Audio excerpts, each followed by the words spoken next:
This August, I had the opportunity to hike the Benson Lake Loop with my dear friend Josie.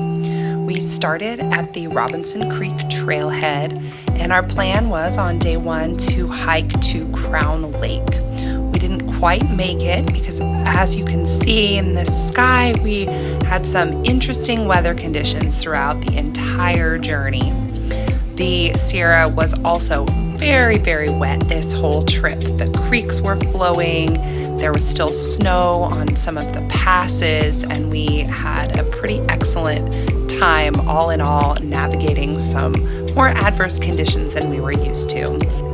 The first major lake we encountered was Barney Lake, about 4 miles from the trailhead, and this is where the day hikers kind of tapered off, and we found ourselves some of the only folks out in the wilderness, at least on this weekend anyway. There we are looking towards our destination from where we stopped to have lunch at Barney Lake. After a few more miles and about 1,000 feet of elevation gain, we ended at the junction where we could go right for a counterclockwise loop or left to clockwise loop towards Robinson Lakes. And that's what we ended up doing the clockwise loop starting with Robinson, with the goal of camping at Crown Lake about 8 miles into our hike for the first night. But as we discovered, the weather turned pretty rapidly into rain. Josie and I are in her tent. It's 3:50, we haven't eaten dinner. It started pouring rain and Lola doesn't have a pack cover. So we stopped and we're just sitting out the storm in the rain next to a creek. That's what's so loud. But yeah, we got pretty soaked and in like 2 minutes put this tent up. Yes, we did. It was amazing. Now we're chilling. Maybe be here all night. We don't know. So after setting up Josie's tent in between Robinson and Crown Lake, the weather improved. Even though we'd set up in a downpour, we opted just to have dinner and stay where we were because we knew we had some creek crossings coming up and didn't want to get our feet wet yet again that evening. The mosquitoes were also just ravenous because of the snow melt so late in the season. So we opted to camp where we were that night and get started the next day.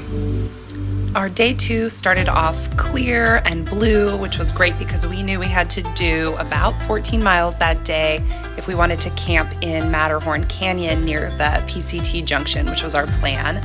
We also knew we had to go over 2 big passes, Burro Pass and Mule Pass, both of which we knew were still snowed in.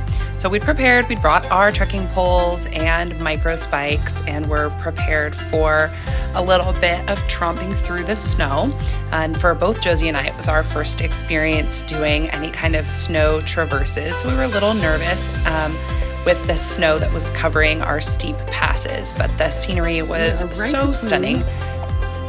Crown Point right here, Crown Peak. And there's the trail we came up. Josie, point us out to where we were. Past those rocks and down. That was amazing. And then that's, do you remember what that one was called? That ridge? I don't remember. And then up where we're going is the Juggernaut.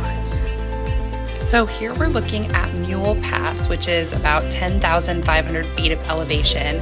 And as you can see, it's totally covered in snow, even in mid-August. We were there August 16th, and it was totally snow covered and required us to stomp in some footholds with our micro spikes to make it up that very steep snow-covered pass. Our footprints. We were glad to have micro spikes because to get up there, it's pretty much snow. It's fun. Day 2 adventures in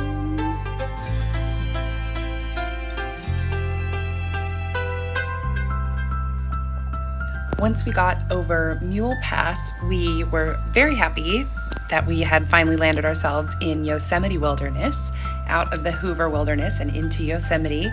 We had about 4 miles of cruising up and down through some beautiful meadows. Again, very, very soggy and snow all around us, but just absolutely stunning weather.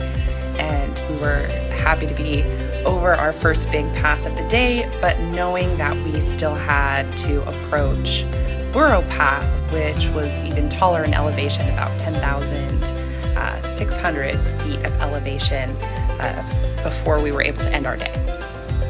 There was something really special about this day too, in that we did not see a single other human being other than ourselves this entire day.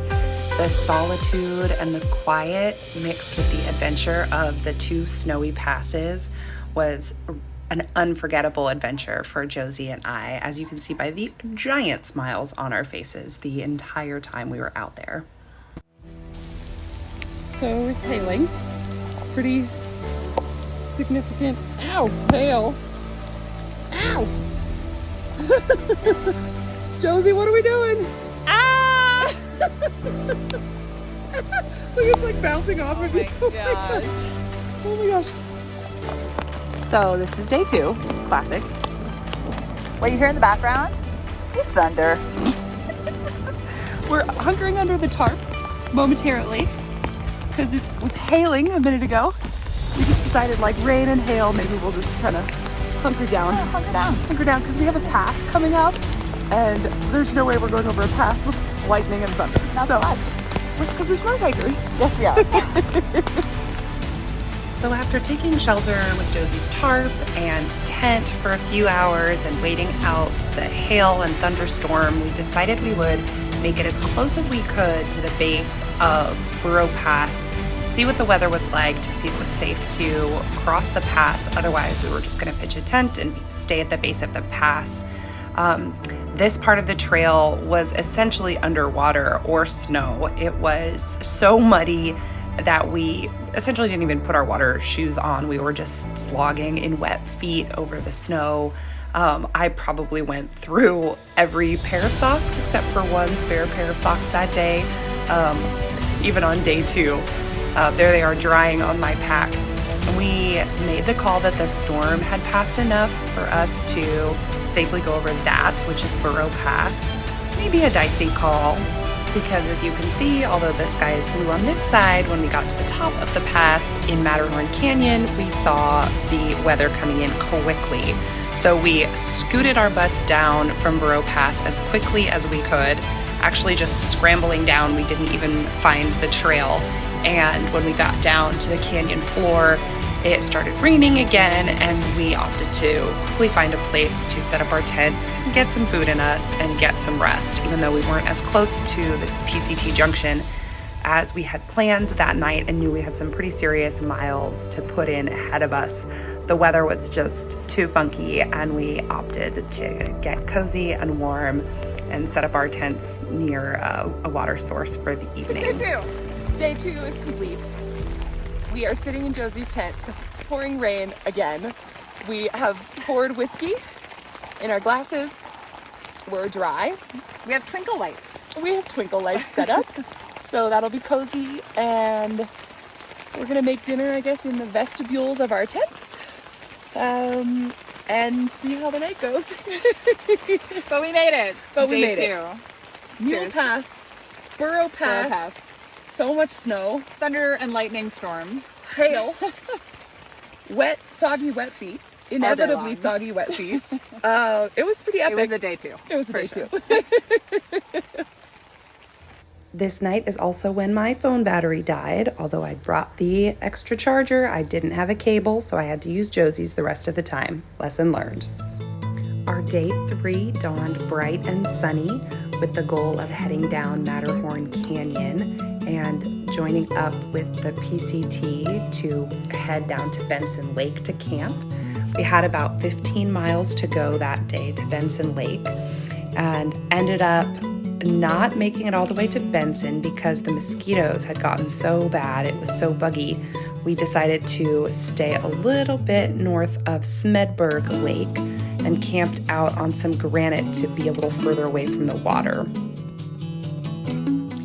Day 4 was hiking from Smedberg to Peeler Lake, which was about another 15 miles and was a long day. We had some ups and downs, a little bit of snow, but just felt like a really long day because we had some long, flat, very buggy hiking through some of these canyons.